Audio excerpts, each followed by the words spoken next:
నమస్కారం, welcome to 108 news Telugu. నా పేరు గౌరీ. ముందుగా బులెటిన్లో హెడ్లైన్స్.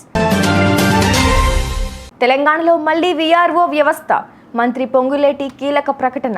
సంక్రాంతిలోపే వీఆర్ఓల నియామకం. నీటి సంఘాల ఎన్నికలను బహిష్కరిస్తున్నాం అని ప్రకటించిన జగన్.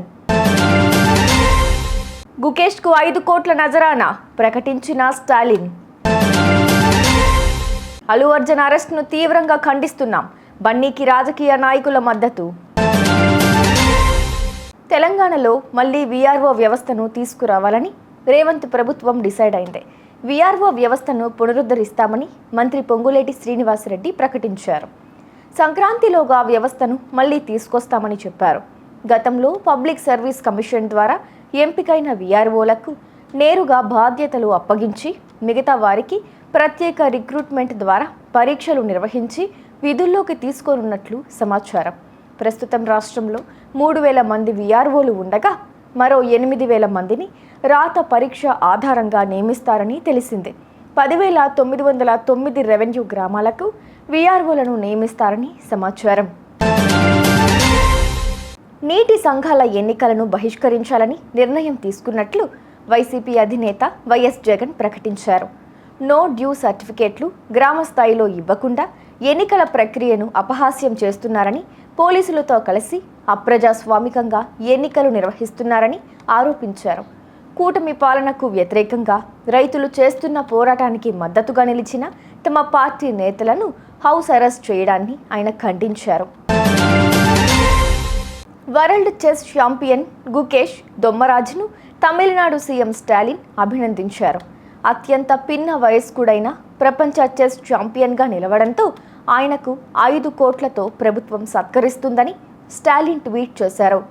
మీ విశేషమైన విజయం భారతదేశ చెస్ వారసత్వాన్ని కొనసాగిస్తోంది. దీంతో చెన్నై ప్రపంచ చెస్ క్యాపిటల్గా తన స్థానాన్ని నిలబెట్టుకుంది. తమిళనాడు మిమ్మల్ని చూసి గర్విస్తోంది అని పేర్కొన్నారు. హీరో అల్లు అర్జున్ అరెస్ట్ను ఖండిస్తున్నట్లు ప్రజాశాంతి పార్టీ అధ్యక్షుడు కేఏ పాల్, వైసీపీ నేత లక్ష్మీ పార్వతి వేరువేరుగా తెలిపారు. జాతీయ అవార్డు గ్రహీత అల్లు అర్జున్ అరెస్టును తీవ్రంగా ఖండిస్తున్నామని మాజీ మంత్రి హరీష్ రావు ట్వీట్ చేశారు. బెనిఫిట్ షోలకు అనుమతి ఇచ్చిందెవరు? ముందస్తు జాగ్రత్తలు తీసుకోకుండా సినిమాను ప్రదర్శించింది ఎవరు? తొక్కిసలాటలో రేవతి అనే మహిళ ప్రాణాలు కోల్పోవడం అత్యంత బాధాకరం. దీనికి అసలు కారకులు రాష్ట్ర పాలకులే. చర్యలు తీసుకోవాల్సింది ముమ్మాటికి కాంగ్రెస్ ప్రభుత్వమే అని పేర్కొన్నారు హరీష్ రావు. బన్నీ అరెస్టును బీఆర్ఎస్, వైసీపీ, బీజేపీ నేతలు ఖండించారు.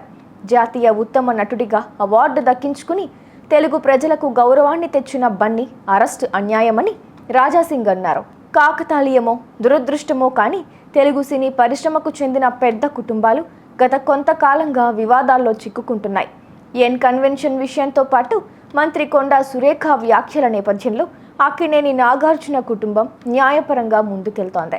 ఇక మంచు కుటుంబం సైతం అంతర్గత తగాదా, జర్నలిస్టుపై దాడి ఘటనలో చిక్కుకోగా తాజాగా సంధ్యా థియేటర్ ఘటనలో అల్లు కుటుంబానికి చెందిన అల్లు అర్జున్ సైతం అరెస్ట్ అయ్యారు. చూశారుగా, ఇవి ఇవాల్టి బులెటిన్ అప్డేట్స్. మరో బులెటిన్తో మళ్ళీ మీ ముందుకు వస్తాను. అంతవరకు కీప్ వాచింగ్ 108 న్యూస్ తెలుగు.